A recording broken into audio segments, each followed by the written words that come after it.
Bonjour chers élèves sur une nouvelle vidéo de votre chaîne Défi Bac. Je suis Mehdi El Kourti, votre professeur de français et je vais vous accompagner dans cette série de vidéos afin de préparer avec vous au mieux votre année de seconde ou de tronc commun. Vous le savez, dans le cadre de l'objet d'étude que nous travaillons actuellement, la poésie du Moyen-Âge au XVIIIe siècle, nous sommes en train d'étudier la 9e séquence, O Fortuna, l'élégie en poésie.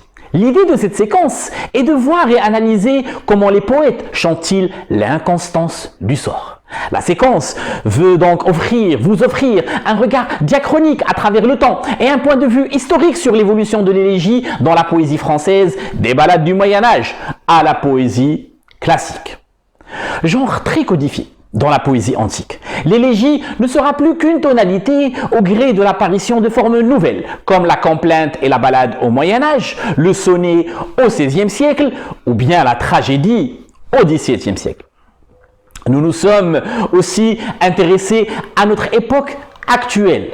Aujourd'hui encore, de nouvelles formes poétiques comme le slam sont empreintes de cette tonalité élégiaque qui a traversé les siècles. Ainsi qu'en témoigne Midi 20 de Grand Corps Malade dans la chanson titre de son album Grand Corps Malade, qui s'appelle en vérité Fabien Marceau, évoque le cours de sa vie selon le rythme d'une journée. 11 heures est le temps de son adolescence, un temps heureux. Me toucher est impossible. À 11 heures, je me sens invincible. Il fait chaud et tout me sourit. Il manquait plus que je sois amoureux. C'est arrivé sans prévenir sur les coups d'11 heures moins 2. Ah. Et puis, la brutalité du coup de sort, le frappe, a éclaté au-dessus de moi un intolérable orage. Il est 11h08 quand ma journée prend un virage. Et ce virage, c'est son accident. Je me suis pris un éclair comme un coup d'électricité. Je me suis relevé, mais j'ai laissé un peu de mobilité. Mes tablettes de chocolat sont devenues de la marmelade. Je me suis fait à tout ça, appelez-moi Grand Corps Malade. Je vous ai donc demandé d'analyser ce texte. Et je vous ai aussi demandé, chers élèves, de m'écrire des slams comme Grand Corps Malade, empreint d'élégie. Je vous le dis tout de suite, je n'ai pas été déçu par aucun d'entre vous. Chacun à sa façon a fait honneur au travail demandé. Et pour vous faire honneur, je demande humblement à l'un de mes élèves de chaque classe de tronc commun de me faire une compilation de tous les slams de sa classe pour que je les publie sur ma chaîne YouTube. Je ne peux aussi qu'être déçu des élèves qui n'ont pas joué le jeu. Mais il en est ainsi, chacun sera récompensé selon son investissement. Dans cette vidéo, je vais me contenter de donner les gagnants de ce concours. Les 2 gagnants des troncs communs C et une gagnante du tronc commun B. J'ai une autre gagnante de la classe des troncs communs B, mais comme c'est le meilleur slam à mon avis, je lui ai consacré une vidéo à lui seul. Sincèrement, le choix n'était pas évident. Vraiment, il n'était pas du tout évident. Il faut savoir que les personnes qui ne m'ont pas envoyé de vidéo ont été disqualifiées. Un exemple parmi tant d'autres, Snaji Mohamed Ghali aurait eu la 2e place de sa classe s'il avait envoyé une vidéo à la place de l'audio. J'ai découvert une autre facette de vous, chers élèves, et j'ai compris pourquoi je vous aimais.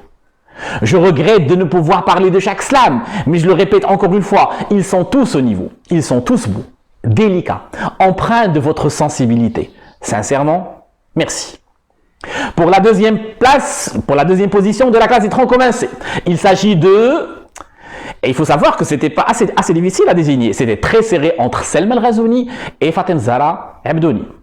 Et c'est finalement Abdouni, Fatem Zahra qui l'emporte. Je vous laisse avec quelques secondes de son slam.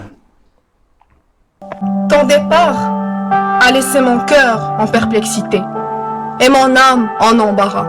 Mais même ma raison sait que c'est un bon débarras. Je sais que tu veux que je te pardonne et que je tourne la page, mais pour moi, tu n'étais qu'un mirage.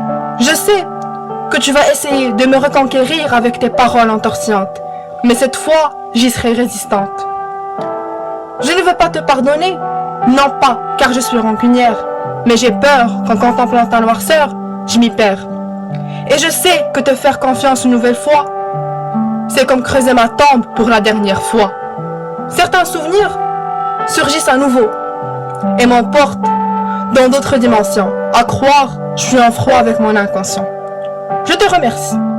Je te remercie de m'avoir durci le cœur et d'avoir transformé mes attentes en vapeur et nos baisers en écœurs. Profonde est ma nostalgie de mes mains enlacées aux tiennes et de nos appels tardifs. Lourd est mon regret de cet amour naïf. Je sécherai mes larmes et je m'envolerai loin de ton terrain.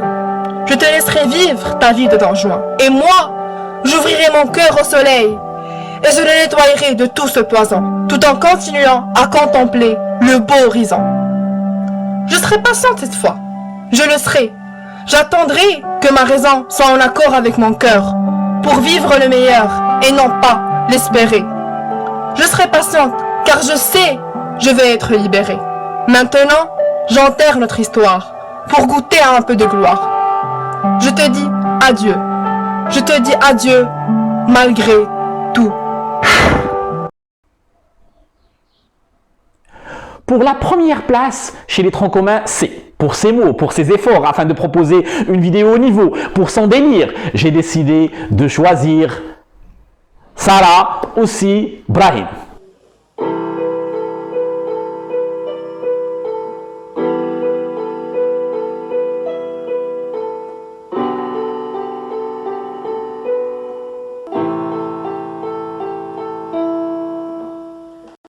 Passé effrayant, futur apocalyptique, je me glisse entre les deux et étale mes soucis. Mon incertitude, mes craintes et mon anxiété sadique, espérant qu'elles s'arrêteront aux limites de cette superficie. Mais entre terre et ciel, les valses se font par milliers. Dans un air mortel s'enlacent les temps d'angoisse bien parés. Entre passé et futur se remplit dans un verre un océan de réalité. Et l'actuel se fait léger à lancer, très lourd à porter. Si l'invité à mon esprit devait être un seul moment d'importance, alors je me rebellais à accueillir d'un tas de ces derniers en abondance.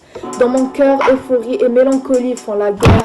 Dans ma pensée, je considère chaque battement de paupières. Si l'invité à mon esprit devait être un seul moment d'importance, alors je me révolte et convoque l'importance de tout moment.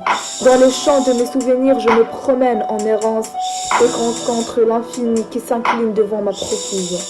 Décrire la haine envers la faucheuse est facile à faire et la joie face à un trophée se fait sans barrière. Par contre, aimer la mort et haïr la victoire a toujours été un viol, ça tombe bien, je n'en vis rien aux moutons du protocole. Moi je vais écouter ce qui ne... Pour les troncs communs, B, la deuxième place était très disputée entre Amergui Adam, entre Aya et les deux Inès. Finalement, c'est Inès Rahi qui remporte cette place. Je vous laisse avec un extrait de son slam. Par une matinée tout ensoleillée, tant de clarté m'a éveillée, à la lumière d'un jour s'ajoutant à un autre, un jour morne ténébreux s'ouvrant à la désobéissance et celle-ci je l'ai connue. Un jour sinistre, mystérieux, s'ouvrant à l'authenticité, celle-là, je l'ai même vue. Oui, j'ai vu. J'ai vu l'argent et l'aversion détruire les hommes tour à tour. Certains noyaient leur peine dans de la drogue, tandis que d'autres devenaient vautours. J'ai vu cette nymphe ligotée, se faisant violer par son père, mais il ne faut le blâmer, car lui-même fut victime d'adultère. Comprenez son regard amer à lui, n'ayant plus de repères.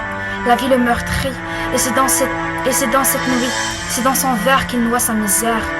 J'ai vu l'amour dans les yeux d'un homme, j'ai connu la rupture, je suis choquée d'être autonome. J'ai vu des songes, j'y ai cru, je fus leurrée. Dans mes cauchemars j'hurlais, mais personne ne m'entendait. J'ai vu ma flamme s'éteindre et son ardeur s'évaporer, consciente qu'elle m'eût quittée à tout jamais. Dès lors mes tourments s'accentuaient, mais personne ne me sauvait. Rien que des questions sans réponse, des interrogations à qui les autres renoncent me hantaient. Pourquoi l'un rit? Pourquoi l'autre pleure? L'euphorie est à tous les hommes et tous les hommes y ont droit. Pourquoi je vis? Pourquoi je meurs? La félicité est à tous les hommes et même ceux qui n'en veulent pas. De la vie, l'on m'a dit que la mort est le pire des sorts, mais croyez-moi, l'amour est plus dur encore. La pauvreté l'est aussi. J'y ajouterai même la famine, les guerres, la haine, la peine d'autrui. J'y ajouterai même les mensonges, les songes, les crises humanitaires, les épidémies. L'on endure. Et pour la première place, c'est la vidéo qui sera mise en ligne dans quelques minutes. Là, le choix a été vite fait, sincèrement. Et vous allez être d'accord avec moi, j'en suis convaincu. Pour le cadeau, je vous l'annonce tout de suite. Chacun des gagnants a remporté un exemplaire de mon livre Les 5 gardiens de la parole perdue avec une très belle dédicace. Sur ce, je vous dis ciao. Et pour une fois, je vous le demande, n'hésitez pas à partager cette vidéo et la vidéo prochaine avec vos amis.